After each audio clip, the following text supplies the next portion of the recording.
નમસ્કાર દોસ્તો, આજે ધોરણ 12 ની અંદર બાયોલોજીમાં આપણે ચેપ્ટર નંબર 5 અને એના કેટલાક એક્સ્ટ્રા ટોપિક અને એની વાત કરીએ છીએ આપણે, અને જે માત્ર નીટ માટે ઉપયોગી છે એવા મહત્વના અને સમજવા જેવા ટોપિક છે.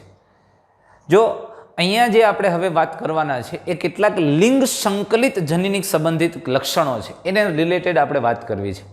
અને બીજી કેટલીક શોર્ટકટ કી આપવી છે કે જે આપણે જનીનિક સંબંધિત બાબતો છે તો એને સરળતાથી જોઈ શકીએ કે ભાઈ આમાં સ્વરૂપ પ્રકાર કયા પ્રકારના સર્જાય, જનીન પ્રકાર કયા પ્રકારના સર્જાય. તો એવી કેટલીક બાબત આ વિડીયોની અંદર આપણે જોવાના છે.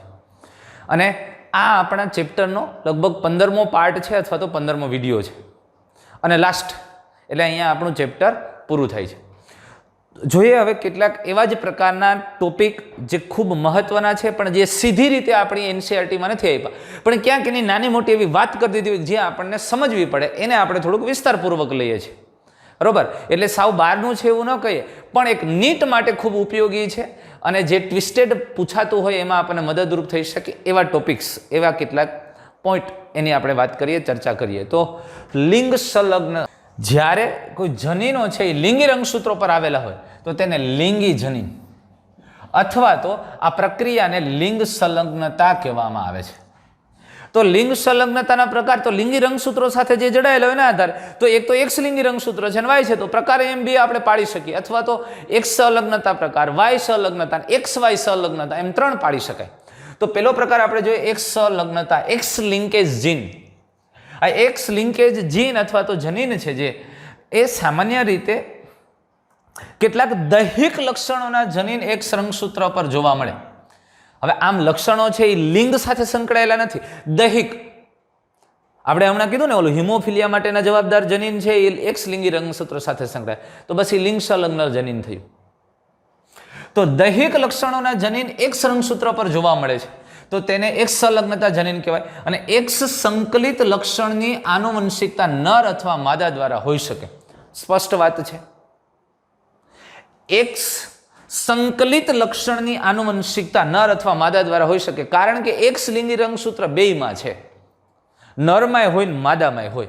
એટલે એ નેક્સ્ટ પેઢીની અંદર એની સંતતિમાં નર મારફતે એક્સ રંગસૂત્ર જઈ શકે અને માદા મારફતે જઈ શકે છે. એટલે એની આનુવંશિકતા બે દ્વારા મળે, નર દ્વારા મળે અને માદા દ્વારા મળે. પણ વાય લિંગી રંગસૂત્ર સંલગ્ન હોય તો માત્ર નર દ્વારા જ એની આનુવંશિકતા જાય. તો એક્સ સંલગ્નતાના કેટલાક ઉદાહરણ જોઈએ તો એમાં ડ્રોસોફિલામાં આંખનો રંગ, એ તો આપણે ભણી ગયા છીએ બહુ સારી રીતે. રંગ અંધતા ભણી ગયા. હિમોફિલિયા, ડાયાબિટીસ ઇન્સિપિડસ, એ પણ જો એક સંલગ્ન એના માટેના જવાબદાર જનીન વાસોપ્રેસીનના નિર્માણ માટે, ડાયાબિટીસ ઇન્સિપિડસ માટે તો જવાબદાર એ જ છે ને. તો એની નિર્માણ સાથે સંકળાયેલા જનીન છે એક્સ લિંગી રંગસૂત્ર ઉપર છે, એટલે એ બધા એક સંલગ્નતાના. આ ઉપરાંત આપણે વાત કરીએ તો ડુકેન એટલે સ્નાયુની ક્ષીણતા, સ્નાયુ છે એકદમ ક્ષીણ થઈ જવા, ફ્રેજાઇલ એક્સ સિન્ડ્રોમ. આ સામાન્ય રીતે થોડું વ્યક્તિ છે એના માનસિક અને ચેતાકોષોના ડીજનરેશન સાથે સંકળાયેલો છે. એટલે વ્યક્તિની જે ઇન્ટેલેક્ચ્યુઅલ છે એ ઘટે છે, એમાં ઘટાડો થાય છે, એના વ્યક્તિત્વ ઉપર પણ અસર થાય છે. અને આ ઉપરાંત બીજી પણ કેટલીક ફિઝિકલ પ્રક્રિયાઓ પર પણ અસર થતી જોવા મળે છે આ ફ્રેજાઇલ એક્સ સિન્ડ્રોમ. અને એ પ્રચ્છન્ન જનીન છે. સ્યુડો રિકેટ્સ, રિકેટ્સ એટલે ખરે ઘણાને પગ આમ સાવ વળી ગયા હોય, કેલ્શિયમની ઉણપને લઈને અસ્થિઓ છે વાંકા વળી ગયા હોય એટલે એને રિકેટ્સ કહે છે. વિટામિન ડીની ખામીને કારણે પણ થાય, એટલે એને લઈને કેલ્શિયમનું શોષણ ન થાય, કેલ્શિયમનું શોષણ પગ આમ વળી ગયો. પણ સ્યુડો રિકેટ્સ ખરેખર એ ઉણપ નથી, પણ અસ્થિઓના બંધારણ જનીનિક રીતે કંઈક એવા થાય છે, એટલે એને એ પ્રકારનું લાક્ષણિકતા છે એ પણ લિંગ સંકલિત છે. તો સ્યુડો રિકેટ્સ એ પ્રભાવી જનીન છે અથવા પ્રભાવી અભિવ્યક્તિ છે. આવું જનીન પણ એક્સ લિંગી રંગસૂત્ર સાથે સંકળાય. દાંતમાં ખામીવાળું ઇનેમલ, ઇનેમલનું આવરણ છે એમાં ખામી હોય, એ પણ પ્રભાવી જનીન છે, એ લિંગી રંગસૂત્ર સાથે સંકળાયેલ છે એક્સ રંગસૂત્ર સાથે. તો આ એક્સ સંલગ્નતાના આ બધા ઉદાહરણ છે. ત્યાર પછી વાય સંલગ્નતા, અને આ દૈહિક લક્ષણોના જનીન વાય રંગસૂત્રો પર આવેલા હોય અને આ પ્રકારના લક્ષણની આનુવંશિકતા માત્ર નર દ્વારા થાય. તો આ પ્રકારના લક્ષણને હોલેન્ડ્રિક જનીન કહેવાય. જોજો, વાય રંગસૂત્ર દ્વારા જે જનીનો સંતતિમાં અથવા વાય રંગસૂત્ર ઉપર જનીન છે ને એ જે આનુવંશિકતામાં જાય એને હોલેન્ડ્રિક લક્ષણ કહેવામાં આવે છે. માત્ર નરમાંથી જ જાય છે. અને એ તમે સમજો આ લક્ષણ માત્ર નરમાં જ જોવા મળે, કારણ કે વાય રંગસૂત્ર નરમાંથી જાય અને એ નરમાં જ જાય, કારણ કે જે અંડકોષમાં વાય રંગસૂત્ર સાથેના શુક્રકોષ દ્વારા ફલન થયું હોય તો એ ગર્ભ અથવા એ સંતતિ નર જ હશે. એટલે નરમાંથી નરમાં આવા જનીનને હોલેન્ડ્રિક જનીન કહેવાય. જનીન કે જે TDF અથવા SRY જનીન બનાવે. TDF ટેસ્ટિસ ડિફરન્શિએટ ફેક્ટર એનું નિર્માણ કરે, અથવા તો એ SRY જનીન છે ને એના દ્વારા આ ટેસ્ટિસ ડિફરન્શિએટિંગ ફેક્ટર એટલે કે જનનપિંડ છે એ પહેલાં તો કોમન હોય, પણ આ જનીનની સક્રિયતાને કારણે એ શુક્રપિંડનું નિર્માણ કરે છે. અને જો એ જનીનની સક્રિયતા ન હોય એટલે કે આ SRY જનીન ન હોય તો ત્યાં અંડપિંડ બને. તો બે X લિંગી રંગસૂત્ર ઉપર આ જનીન નથી અને X લિંગી રંગસૂત્ર ઉપર એટલે બે XX લિંગી રંગસૂત્ર હોય તો આની અભિવ્યક્તિ થાય જ નહીં. અને એટલે એ પિંડમાંથી જનનપિંડનો ભાગ છે ત્યાં અંડપિંડ બને છે. અને જો એ Y લિંગી રંગસૂત્ર હોય, વિકસતો ગર્ભ છે એમાં Y લિંગી રંગસૂત્ર છે, તો એમાં આ જનીન આવેલું હશે અને એ જનીનને કારણે આ ટેસ્ટિસ ડિફરન્શિએટિંગ ફેક્ટરનું સર્જાય છે અને એ જનનપિંડને શુક્રપિંડમાં ફેરવે છે. સમજમાં આવી વાત? એટલે આ જનીન કે જે TDF અથવા SRY જનીન બનાવે છે એટલે એ SRY જનીન જે Y રંગસૂત્ર ઉપર આવે. કર્ણ પલ્લવ ઉપર વધુ પડતા વાળ એનું જનીન છે એ પણ Y રંગસૂત્ર ઉપર આવેલું છે. કર્ણ પલ્લવ ઉપર અહીંયા વાળને ત્વચા વડે જોડાયેલી આંગળીઓ, આ ત્વચાથી આંગળીઓ જોડાયેલી હોય એના માટેનું જનીન પણ Y રંગસૂત્ર ઉપર. શાહુડી જેવી ત્વચા, એક વૃક્ષ અને ખરબચડી ત્વચા, એના માટેનું જનીન પણ Y રંગસૂત્ર ઉપર છે. તો જનીન જે Y રંગસૂત્રના જુદા જુદા વિસ્તાર પર આવેલા હોય તેને હોલેન્ડ્રિક જનીન કહેવામાં આવે છે. સમજમાં આવે છે? એટલે Y રંગસૂત્ર ઉપર આવેલા જનીનોને હોલેન્ડ્રિક જનીન કહેવાય અને એ લક્ષણને હોલેન્ડ્રિક લક્ષણ કહેવામાં આવે છે. ત્યાર પછી XY સંલગ્નતાની વાત કરીએ. XY સંલગ્નતાના ઉદાહરણમાં ઝેરોડર્મા પિગમેન્ટોસિસ એટલે વ્યક્તિ ખુલ્લા સૂર્યપ્રકાશમાં કે એમાં જાય તો એના રંજક દ્રવ્યમાં ફેરફાર થાય ને ચકામા થાય, એની ત્વચા છે એ ડોટ જેવી થઈ ગઈ હોય છે. અને એપિડર્મોલાઇસિસ બુલોસા આ પણ બે આમ તો ખરેખર આ એવું છે કે આના માટેના જવાબદાર જનીનો દૈહિક રંગસૂત્રો ઉપર છે X અને Y ઘણા બધા, એટલે લગભગ આમાં ઘણા બધા જનીનો આની સાથે સંકળાયેલા છે. આ ઝેરોડર્મા પિગમેન્ટોસિસ અને એપિડર્મોલાઇસિસ બુલોસા ઉપર અરે ઘણા બધા જનીનો છે. એના માટે જવાબદાર જનીનો કેટલાક જનીન X અને Y બંને રંગસૂત્રો ઉપર આવેલા, સેમ લોકાઈ ઉપર કેટલાક જનીનો આવેલા છે અને જે આ પ્રકારની રોગો અથવા તો લાક્ષણિકતાઓ પ્રેરે છે. આ એપિડર્મોલાઇસિસ બુલોસા ત્વચા એકદમ પાતળી કળચલી યુક્ત અને કેન્સર ચાંદા પેડા હોય ફરફોલા થાય એવી ત્વચા થઈ ગઈ અને કેન્સર પણ થાય છે આવા લોકોને અને ખૂબ મુશ્કેલી છે, સહન કરવું અઘરું છે, પણ લોકોની અંદર જોવા મળે. જે X અને Y બંને લિંગી રંગસૂત્રો ઉપર આના જનીનો એટલે XY સંલગ્નતાના ઉદાહરણ છે. એ સાથે રહીએ છે સામાન્ય અને એ ઘણી વખત શું થાય એ બે ભેગા હોય તો એની અભિવ્યક્તિ થાય Y માં અને X માં. માત્ર આનાથી જ થાય એવું ન સમજી લેતા. આ પ્રકારની લાક્ષણિકતાઓ અથવા આ પ્રકારના રોગો જનીનિક રોગો છે એ જીનેટિક ડિસઓર્ડર ઘણા બધા જનીનોને લઈને છે. આના માટેના જવાબદાર કેટલાક જનીનો દૈહિક રંગસૂત્રો પર પણ છે અને એટલે ઘણા બધા જનીનોની બાબતોને આધારે અથવા જનીનિક ડિસઓર્ડરને આધારે આ રોગ થઈ શકે છે. પણ એના માટે આ પણ એક એના માટે જવાબદાર છે એવું આપણે કહી શકીએ. X અને Y સંલગ્નતાના ઉદાહરણ એટલે બે ઉપર જનીન આવેલું X અને Y બે સાથે સંકળાયેલું છે અને બે સાથે સંલગ્નતા જળવાયેલી છે એટલે એને XY સંલગ્નતાના ઉદાહરણ. ત્યાર પછી લિંગ સંકલિત લક્ષણોની આનુવંશિકતાના પ્રકાર કીધું છે. જુઓ કેવી રીતે એમાં આનુવંશિકતા થાય છે.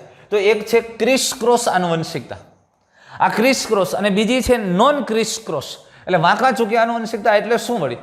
તો ક્રિસ ક્રોસ આનુવંશિકતાની અંદર નર અથવા માદા પિતૃ છે વિરુદ્ધ લિંગની X સંકલિત લક્ષણનું પુત્ર અથવા પુત્રી સુધી વહન કરે.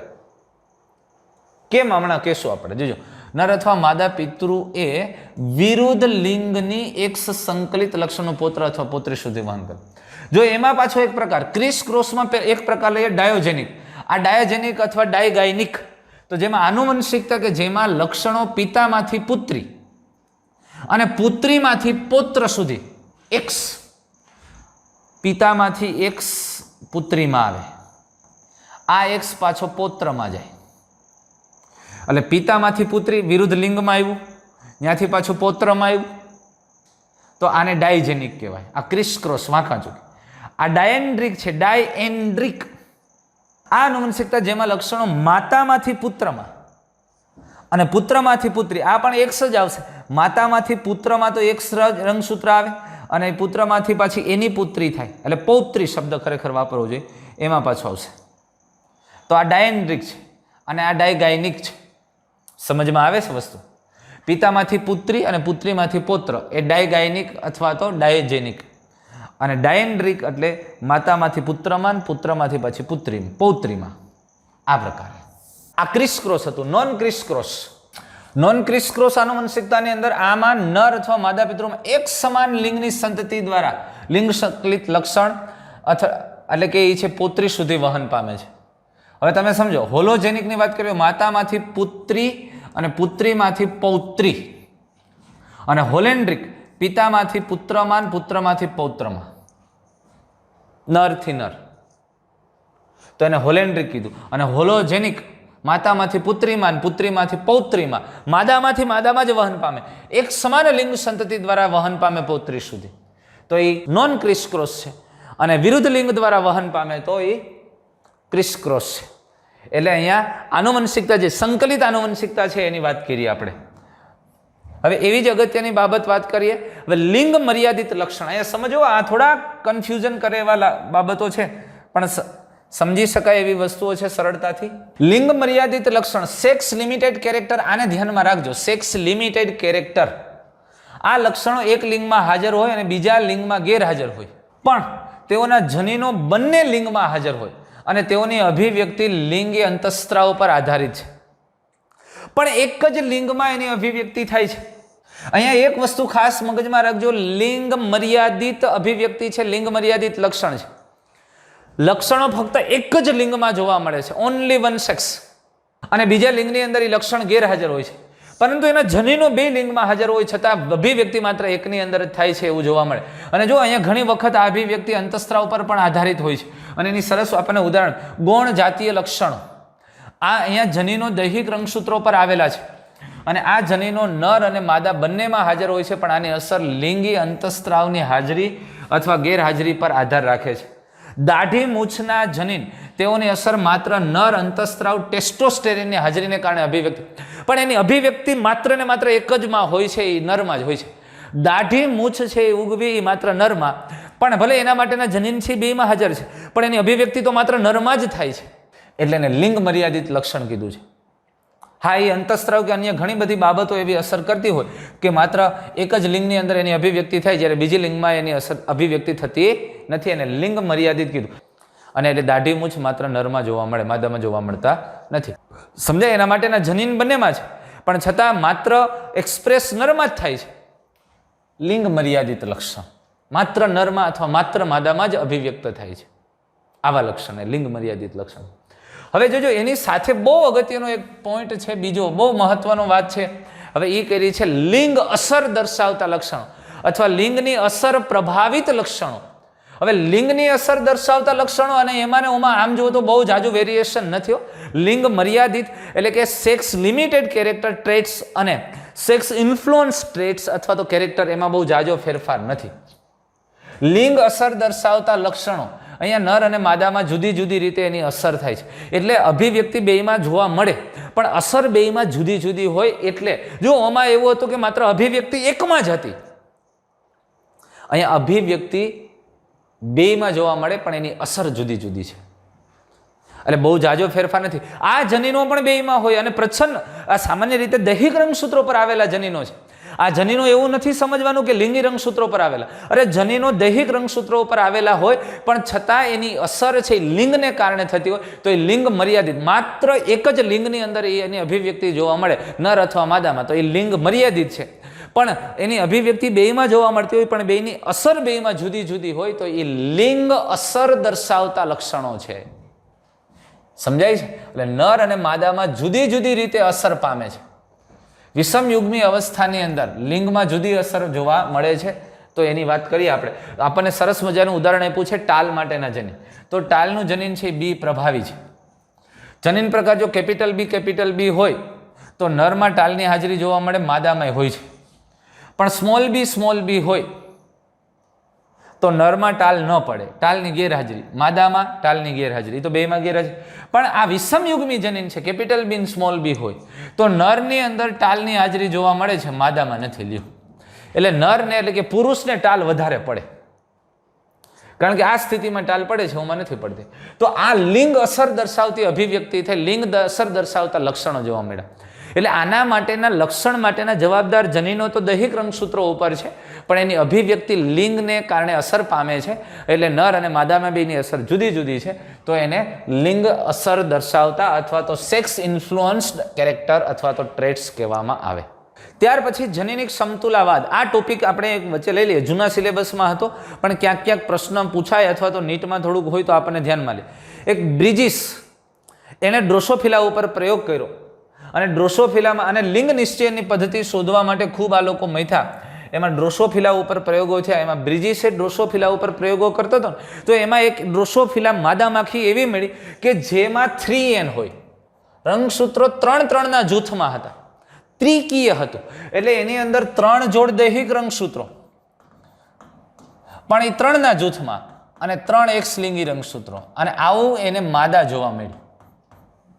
આ માદાનું સંકરણ એણે એક નર સાથે કરાવ્યું. એ કેવો નર લીધો એણે? તો કે જેની અંદર 3 જોડ દૈહિક રંગસૂત્રો, જે 2N હતો દ્વિકીય, અને XY લિંગી રંગસૂત્ર હતું. આમની વચ્ચે એણે સંકરણ કરાવ્યું. હવે સમજો, આમની વચ્ચે સંકરણ કરાવ્યું તો અહીંયા આ જે નર છે એની અંદર શુક્રકોષો તો 2 પ્રકારના સર્જાશે, 3 જોડ દૈહિક રંગસૂત્રો અને 1 X અને Y. આવું જનીન બંધારણ. આમની અંદર શુક્રકોષો 2 પ્રકારના સર્જાય, 3 દૈહિક રંગસૂત્રો હોય. એટલે આપણે સીધું જ લખીએ, જોડ નથી લખતો, 3M પ્લસ X અને દૈહિક રંગસૂત્રો 3 અને Y. આ શુક્રકોષો. પણ અંડકોષો 4 પ્રકારના સર્જાશે. અહીંયા જો, કાં તો આવા સર્જાશે, 2 દૈહિક રંગસૂત્રો આ બાજુ, 1 એક્સલિંગી રંગસૂત્ર. કાં તો અંડકોષ આવો સર્જાશે, 1 દૈહિક, 1 એટલે 3માંથી આ જે 3-3નું જૂથ છે એમાંથી 1 અહીંયા હોય ને 2 એક્સલિંગી રંગસૂત્ર. કાં તો આવો સર્જાશે, 2 આ અને 2 આ.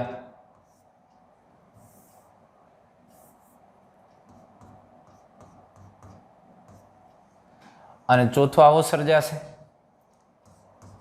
A plus X. હવે આ બધા અંડકોષો હશે, અંડકોષના પ્રકાર છે. આ શુક્રકોષો છે. એનું ફલન થાય તો સંતતિ આવી સર્જાય છે. આનું ફલન થાય તો આવું થશે, A plus X, X, X 3X થશે. આની સાથે આ શુક્રકોષનું આ અંડકોષ સાથે ફલન થાય તો આવી સ્થિતિ સર્જાશે, A plus X, X, X. આની સાથે થશે તો એક અહીં વધી ગયો ને, X આમ આવશે ને, અહીંયા થશે તો A પ્લસ X, X અને X. આ અંડકોષ સાથે ફલન થાય તો A પ્લસ X, X. આની સાથે ફલન થશે તો A plus XY, A plus XY. આમાં થાય તો A પ્લસ XXY. અહીંયા થાય તો A પ્લસ XY. પણ આવી સંતતિ એને મળી. તો ડ્રોસોફિલાની અંદર આવી સંતતિ મળી તો એમાં એણે જોયું તો ખરેખર આમાંથી કેટલીક સંતતિ છે એ એક સામાન્ય નર હતા, કેટલાક વંધ્ય નર હતા, કેટલીક સામાન્ય માદા હતી, કેટલીક વંધ્ય માદાઓ હતી. હવે એમાં ક્યાંક ક્યાંક એને કંઈક આવું જોવા મળ્યું. આ માખી હતી ને આવું જનીન બંધારણ ધરાવતી માખી માદા હતી પણ વંધ્ય હતી, આંતરજાતીય વંધ્ય હતી. આવું જોવા મળ્યું એને. અહીંયા માદા હતી પણ આ વંધ્ય સુપર ફિમેલ વંધ્ય, સુપર ફિમેલ. સામાન્ય માદા.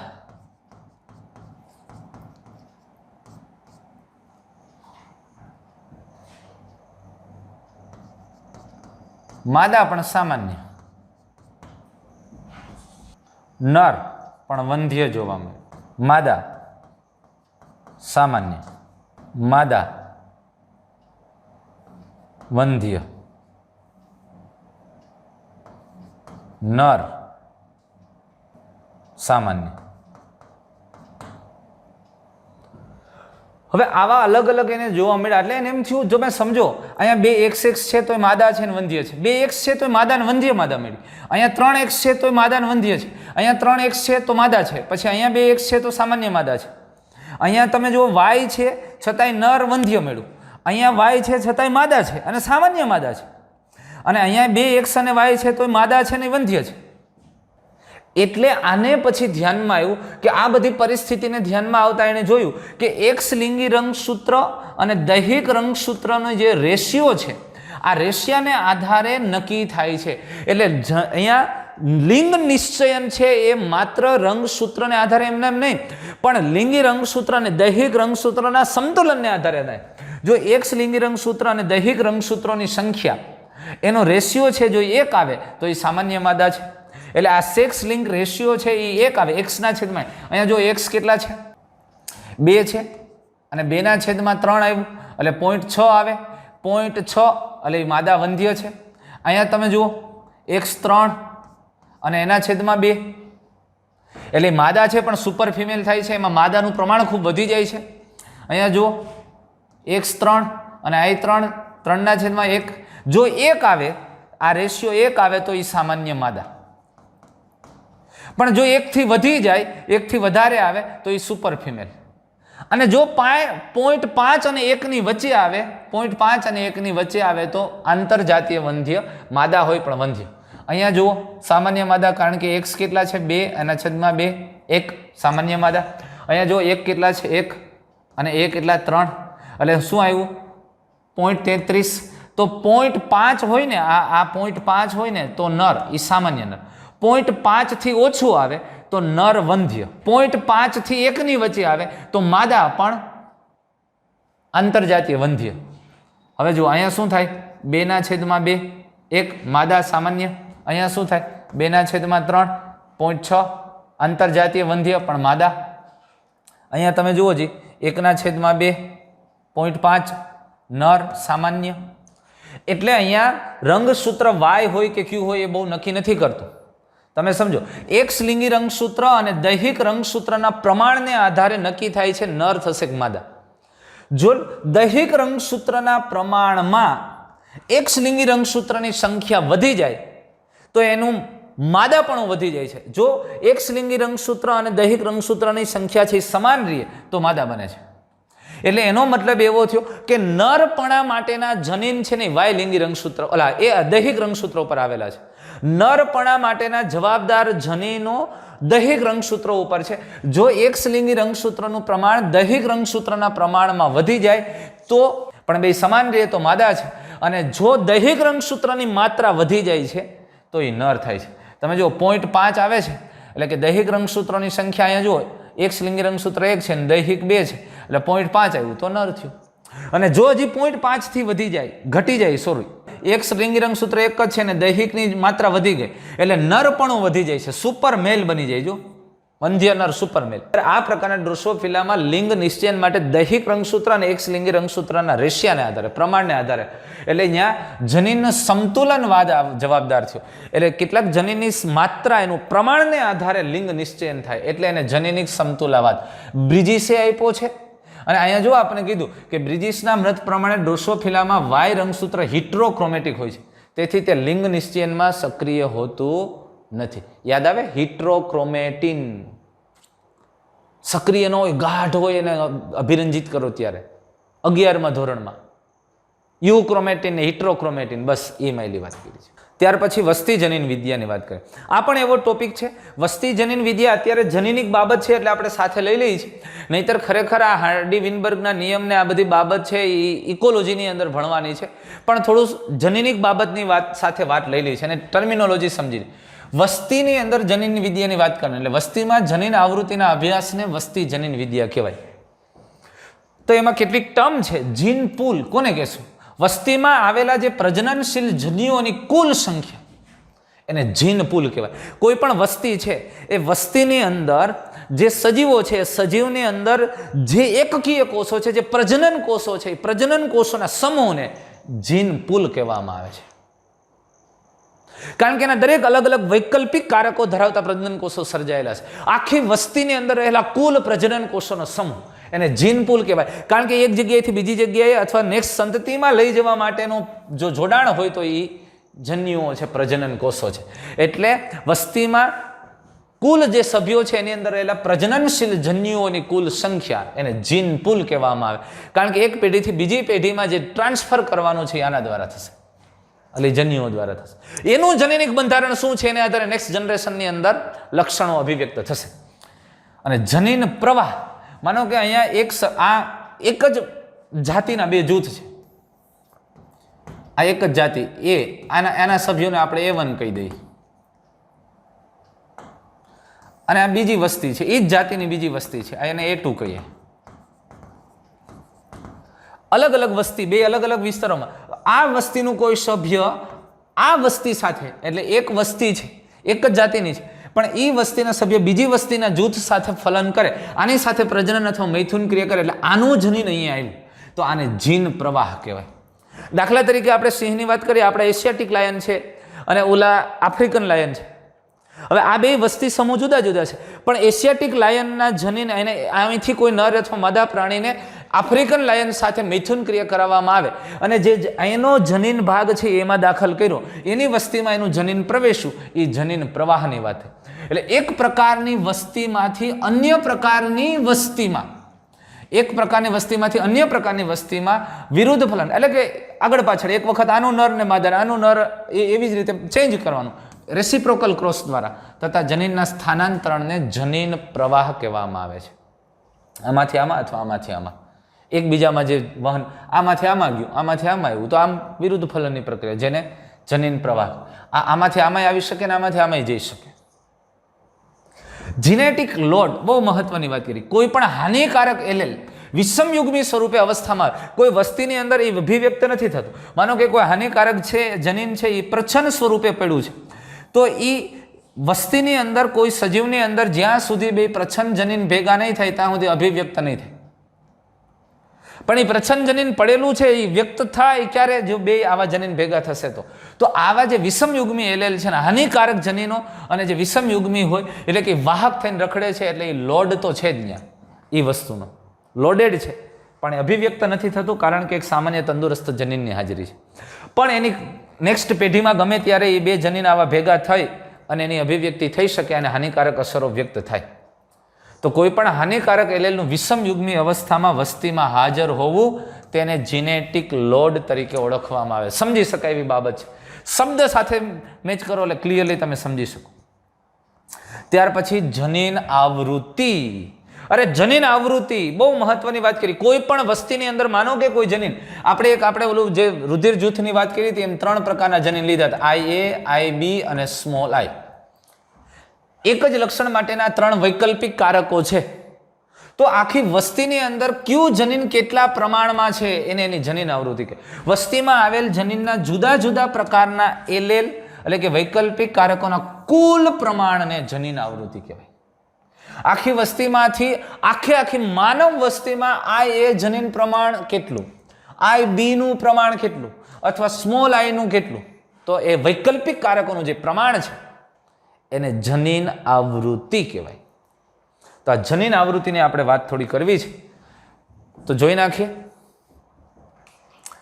તો જનીન આવૃત્તિ, જો કોઈ એક વસ્તીમાં 100 વ્યક્તિ છે અને એમાં MN પ્રકારનું રુધિર જૂથ આપણને કીધું છે, MN પ્રકારનું રુધિર જૂથ ધરાવતા હોય, 100 વ્યક્તિ છે ને આવા પ્રકારના રુધિર જૂથની હોય, જેમાંથી 50 વ્યક્તિની અંદર આવા કેપિટલ M જૂથ, 20 વ્યક્તિઓ એવા છે કે વિષમયુગ્મી છે અને 30 વ્યક્તિઓ એવા છે કે સ્મોલ n ધરાવતા.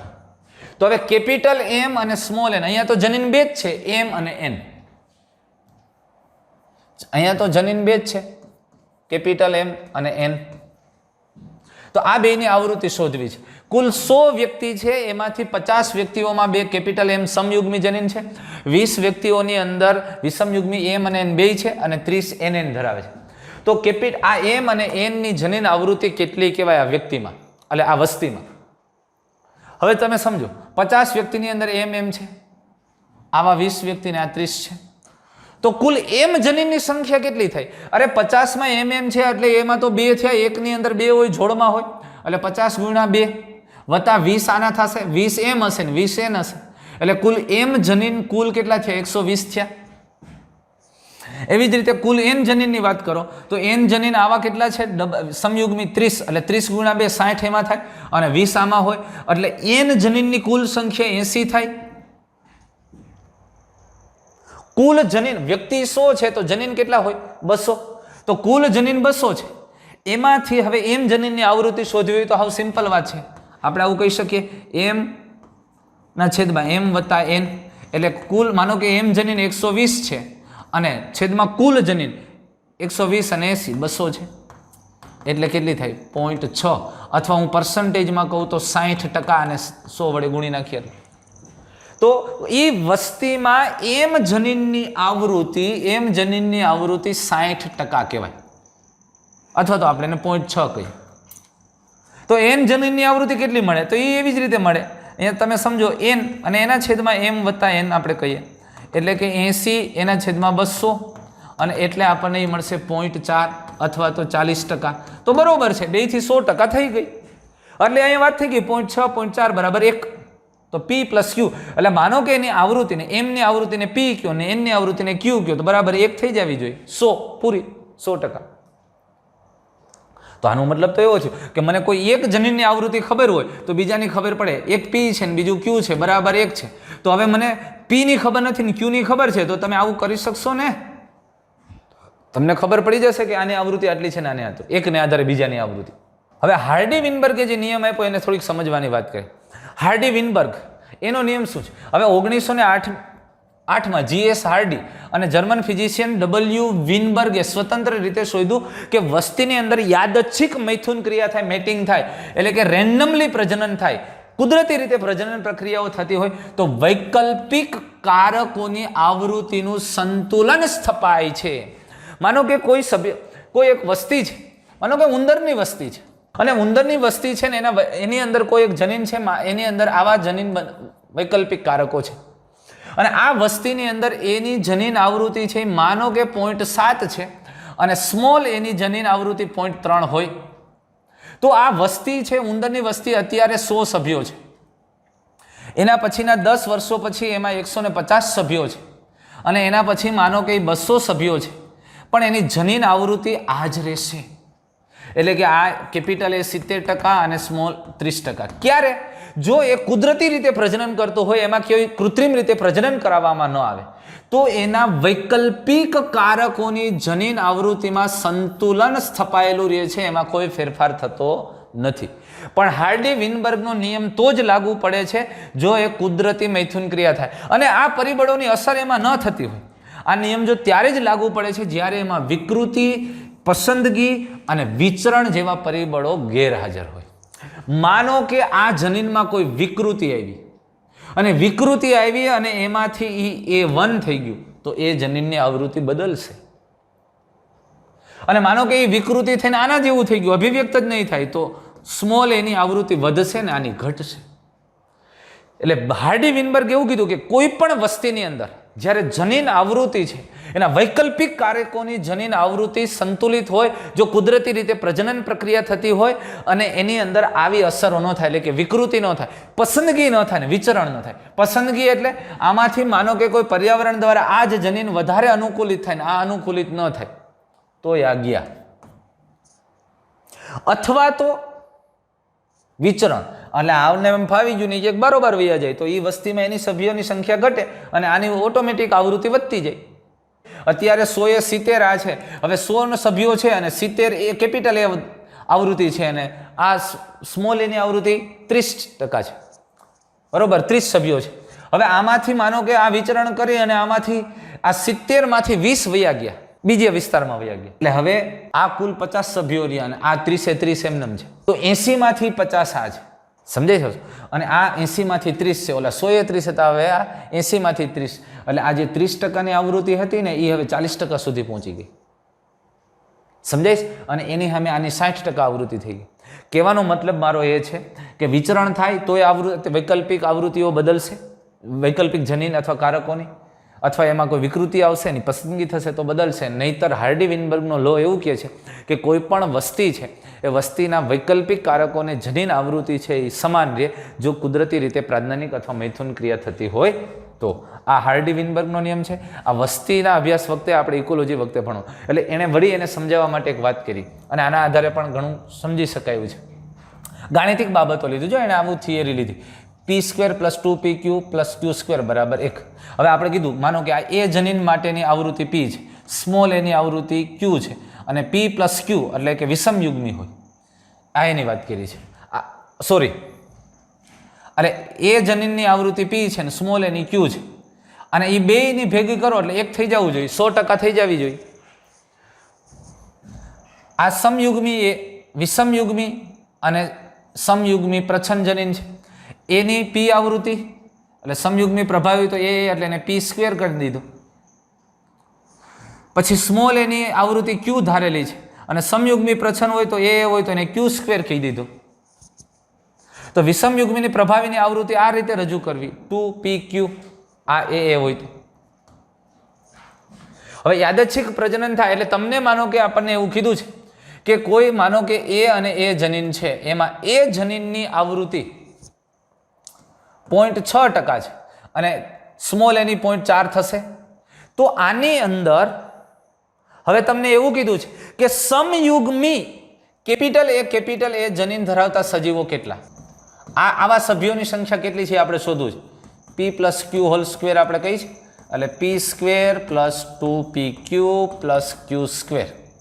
હવે p² એટલે તમે શું લ્યો છો તો અહીંયા મૂલ્ય આપ્યું છે 0.6, અહીંયા 2, 0.6, 0.4 + 0.4 નો સ્ક્વેર એટલે આ કેટલું થશે 0.36, 0.36 આ કેટલું થાય 0.24 ને 0.48 આ કેટલું થશે 0.16 અને પર્સન્ટેજમાં કન્વર્ટ કરો તો આને એવું કહેશો 36%, આને કહેશો 48% અને આને કહેશો 16%. હવે તમે વિચારો તો p² બરાબર કેવા જનીન બંધારણ હોય કેપિટલ એ એટલે આવા સજીવોની સંખ્યા 36% હશે. વિષમયુગ્મી સભ્યોની સંખ્યા 48% હશે અને સમયુગ્મી પ્રચ્છન્નની સંખ્યા 16% હશે. હવે તમને એવું પૂછવામાં આવે કે આમાંથી આવી પ્રભાવી લક્ષણ ધરાવતા સજીવો કેટલા થાય તો પ્રભાવી લક્ષણ તો આ બેય ધરાવતા હોય. આમાં વિષમયુગ્મી છે એ આ પ્રભાવી છે ને આ હોય એટલે તમારે આ બેનો ટોટલ મારવો પડશે 36 + 48 એટલે પ્રભાવી અભિવ્યક્તિ તો આટલાની થશે 8 ને 6 14, 84% સભ્યો છે એ પ્રભાવી અભિવ્યક્તિ ધરાવતા હશે. એમાંથી 48% છે એ વિષમયુગ્મી અને 36% સમયુગ્મી હશે. 36 આ હશે ને 48 અને 84% કહેવાના હશે. બાકીના 16% છે એ પ્રચ્છન્ન જનીન હશે. સમજાય છે? આ હાર્ડી વિનબર્ગ લો અને એને આધારે આપણને કોઈ પણ આમાંથી માહિતી આપી હોય ને અહીંયા પૂછવાનું કે માનો કે આપણને એમ કે સમયુગ્મી જનીન બંધારણ ધરાવતા સભ્યો છે અને એનું પ્રમાણ 36% છે તો એ જનીનની આવૃત્તિ કેટલી હશે તો એ તમારે શોધવાની થાય. અથવા તો જનીનની આવૃત્તિ આપી હોય ને એને આધારે એમ કે પ્રચ્છન્ન જનીન ધરાવતા સભ્યોની સંખ્યા કેટલી હશે અથવા તો પ્રભાવી લક્ષણ ધરાવતા સભ્યોની સંખ્યા કેટલી હશે તો તમે શોધી શકો. ગાણિતિક બાબતોથી અહીંયા શોધી શકાય આ હાર્ડી વિનબર્ગના નિયમ મુજબ. હવે કેટલીક આપણે અગત્યની વાત કરીએ છીએ જે એક સંકરણ દ્વિસંકરણ પ્રયોગ કર્યા એમાં જનીન પ્રકાર સ્વરૂપ પ્રકાર એને સરળતાથી કેવી રીતે શોધી શકો અથવા તો થોડું યાદ રાખીને તાત્કાલિક જવાબ આપી શકાય એ બાબત. તો એક સંકરણ પ્રયોગની અંદર અભિવ્યક્તિ પ્રકાર એટલે અહીંયા સ્વરૂપ પ્રકાર તમે જુઓ તો એ કેવો છે 3:1 હશે અને એનો જનીન પ્રકાર તમને ખબર છે 1:2:1 એ જે આપણે જોઈ ગયા છીએ. 3 છોડ ઊંચા અને 1 નીચો છે. દેખાવમાં આવું છે પણ એમાંથી એક સમયુગ્મી ઊંચો છે, 2 વિષમયુગ્મી ઊંચા છે અને 1 સમયુગ્મી પ્રચ્છન્ન છે અને એટલે એનો જનીન પ્રકાર 1:2:1 આવે સ્વરૂપ પ્રકાર આ 2 ઊંચા છે અને 1 નીચો છે. કસોટી સંકરણની અંદર તમને ખબર છે 1:1 કાં તો બધા ઊંચા આવે તો વાત પૂરી થઈ ગઈ ખબર જ છે તમને અને સામાન્ય રીતે એને આધારે ખબર પડશે 1:1 પ્રમાણ લઈશ. દ્વિસંકરણની અંદર સ્વરૂપ પ્રકારની વાત કરો તો 9:3:3:1 એટલે આ સ્વરૂપ પ્રકાર આપણને ખબર પણ એનો જનીન પ્રકાર યાદ કરજો ત્યારે ટોપિક જુઓ 1:2:2:4:1 1:2:1:2:1. એટલે એ તો આપણે જે જનીનની ગોઠવણ કરો એમ લઈ શકો, અથવા તો તમે આમ 2 વખત 1 1 લખો, 2 વખત 2 2 લખો, પછી 4 લખો, પાછા 2 2 2 2 1 1 1 1. 4 એકડા આવશે અને 4 બગડા આવશે, છે ને આવું? અને વચ્ચે 4. આ જનીન પ્રકાર છે. 4 એકડા, 4 બગડા અને વચ્ચે 4. એટલે આ બધા 4 4 એવું મગજમાં રાખો. એ દ્વિસંકરણ પ્રયોગ, જ્યારે એક સાથે 2 લક્ષણોની જનીનોની જોડની વાત કરીએ છીએ ત્યારે આ જનીન પ્રકાર આપણને મળે. અને કસોટી સંકરણ પ્રમાણની અંદર વાત કરીએ, દ્વિસંકરણ પ્રયોગના કસોટી સંકરણની વાત કરીએ તો બધા 1:1:1 આવશે. અને પછી આપણે જો એક્સ્ટ્રા પોઈન્ટની અંદર વાત કરી એની વાત છે. પૂરક જનીનો, પૂરક કોમ્પ્લિમેન્ટરી જીન પ્રમાણ આપણને મળે છે 9:7 સ્વરૂપ પ્રકાર પ્રમાણ. પછી એપિસ્ટેટિસની વાત કરી હતી. પ્રભાવી એપિસ્ટેટિસની અંદર યાદ કરો સ્વરૂપ પ્રમાણ 12:3:1. અને પ્રચ્છન્ન એપિસ્ટેટિસની અંદર યાદ કરો તો 9:3:4. એટલે આ બધા પ્રમાણ છે એ શોર્ટમાં યાદ રાખવા. પછી અપૂર્ણ પ્રભુતાની વાત કરીએ તો એમાં અભિવ્યક્તિ પ્રકાર તો એ 1:2:1 આવે ને એનો જનીન પ્રકાર યાદ આવે. એટલે સ્વરૂપ પ્રકાર અને જનીન પ્રકાર બે સરખું છે. અપૂર્ણ પ્રભુતા એક સંકરણ પ્રયોગ. સહપ્રભાવિતાની અંદર પણ સમાન આવશે બે, સ્વરૂપ પ્રકાર અને જનીન પ્રકાર.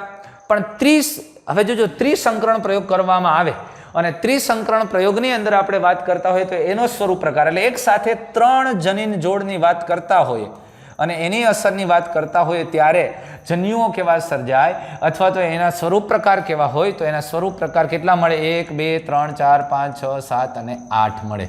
પણ એ 8 એમાંથી 27 એક સરખા દેખાશે, 9 જુદા હશે. આ 9 આ 9 3 3 3 1. સ્વરૂપ પ્રકારની સંખ્યા કેવી રીતે ગોતશો?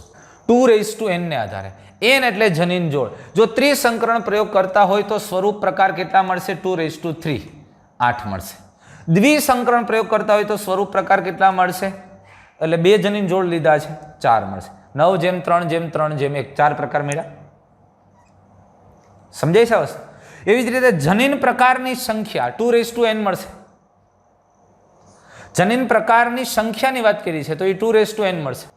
અને કુલ શક્ય યુગ્મનજ સંયોજનોની સંખ્યા, એટલે કુલ કેટલા યુગ્મનજ સર્જા છે, સંભાવના કેટલા, એટલે શક્ય યુગ્મનજોની યુગ્મીય સંયોજનની સંખ્યા 4:n મળશે. તમે દ્વિસંકરણ પ્રયોગ કરો છો તો કુલ કેટલા સંતતિઓ પ્રાપ્ત થવાની શક્યતા છે? દ્વિસંકરણ પ્રયોગ કરતા હોય તો 4:n એટલે 16. તો આપણે જુઓ દ્વિસંકરણ પ્રયોગમાં 16 ને ધ્યાનમાં લઈને જ વિચાર્યું હતું ને, પ્યુનેટ સ્ક્વેર યાદ કરો. તો યુગ્મનજ સંયોજનો કેટલા સર્જાય? તો કે 4:n. શક્ય જનીન પ્રકારની સંખ્યા કેમાં? બહુવૈકલ્પિક કારકોમાં કીધું છે. બહુવૈકલ્પિક કારકોની અંદર n×n+1. જો બહુવૈકલ્પિક કારકો 3 હોય તો જનીન પ્રકારની સંખ્યા કેટલી હોઈ શકે? 3 લઈ લ્યો. 3 + 1/2 4 તેરી 12/2 6. તો આ આપણને ક્લિયરલી ખબર છે દોસ્ત. ત્યાર પછી એક સંકરણમાં ઘાતક જનીનનું બદલાયેલું પ્રમાણ, આમ તો 1:2:1 મળે પણ ઘાતક છે એટલે એક તો વયું જ ગયું એટલે 2:1. બહુજનીનિક આનુવંશિકતા બહુ મહત્વની વાત કરી. બહુજનીનિક, બહુવિધ વારસો, બહુજનીનિક વારસો.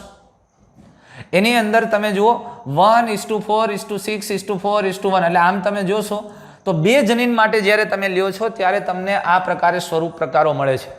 એટલે કુલ સ્વરૂપ કેટલા મળ્યા? 2 જનીન માટે લ્યો ત્યારે બહુજનીનિક વારસો 5 અને 3 જનીન માટે લ્યો ત્યારે કુલ સ્વરૂપ પ્રકાર કેટલા મળે છે? 7 મળે છે. 7ની અંશશ્રેણી રચાય છે. તો બહુજનીનિક આનુવંશિકતાના સ્વરૂપ પ્રકાર કેવી રીતે મળશે? 2n+1. એટલે તમે જુઓ 3 જનીનો એક સાથે ધ્યાનમાં લેવામાં આવે છે ત્યારે 2n+1 એટલે 3 દુ 6 ને 1 7. એટલે સ્વરૂપ પ્રકાર કેટલા મળ્યા? 7. પછી એક એક આ છેડા હોય પછી એમાંથી આ પ્રકારે થતા જશે. આ એકદમ મિડલ. અને દરેક પ્રભાવી કારકનો ફાળો કીધો છે. તો મહત્તમ અભિવ્યક્તિ માઇનસ ન્યૂનતમ અભિવ્યક્તિ અને છેદમાં પ્રભાવી કારકની કુલ સંખ્યા. સૂત્ર લખવામાં ભૂલ થઈ ગઈ છે. દરેક પ્રભાવી કારકના ફાળામાં મહત્તમ અભિવ્યક્તિ કેટલી થઈ એમાંથી ન્યૂનતમ અભિવ્યક્તિ છે એ બાદ કરો અને છેદમાં પ્રભાવી કારકની કુલ સંખ્યા કેટલી છે અને એટલે તમને પ્રભાવી કારકનો ફાળો મળી જશે. તો મિત્રો અહીંયા આ બધી ટર્મિનોલોજી અને કેટલાક શોર્ટમાં આપેલા સૂત્રો છે જેના દ્વારા આપણે સરળતાથી જનીન પ્રકારને એને ઝડપથી શોધી શકીએ અને MCQ ઝડપથી સોલ્વ કરી શકીએ એટલી કેટલીક શોર્ટકટ કી આપેલી છે. તો મિત્રો અહીંયા આપણું ચેપ્ટર 5 સંપૂર્ણપણે દરેક જે આસપાસના ટોપિકને આપણે રિક્વાયરમેન્ટ હતી એ બધા ટોપિક સાથે આપણું આ ચેપ્ટર 5 પૂરું થાય. ખૂબ ફરી એક વખત કહું છું, નીટ માટે, ગુજરાત બોર્ડ માટે વેઇટેજની દ્રષ્ટિએ ખૂબ અગત્યનું છે. ખૂબ સરસ લોજિકલ એટલે કે તાર્કિક પ્રશ્નો, સમજણ આધારિત પ્રશ્નો છે, એ પ્રકારના પ્રશ્નો આમાંથી પૂછી શકાય છે. તો અહીંયા આ ચેપ્ટર પૂરું થાય છે અને હવે આપણે નેક્સ્ટ વિડીયોની અંદર પાછું આવું જ અગત્યના ચેપ્ટર સાથે આપણે ભણશું. એ ચેપ્ટર નંબર 6. ખૂબ એ પણ વેઇટેજ ખૂબ વધારે છે એવું મહત્વનું ચેપ્ટર છે. તો નેક્સ્ટ વિડીયોની અંદર 6થું ચેપ્ટર આપણે ભણશું, જેની અંદર ખાસ કરીને જનીન DNA શું છે, DNAનું સ્વયંજનન કેવી રીતે થાય છે, એના માટેના કયા કયા પ્રયોગો થયા છે, એ બધી બાબતોની વાત આપણે નેક્સ્ટ ચેપ્ટરની અંદર કરશું. Thank you.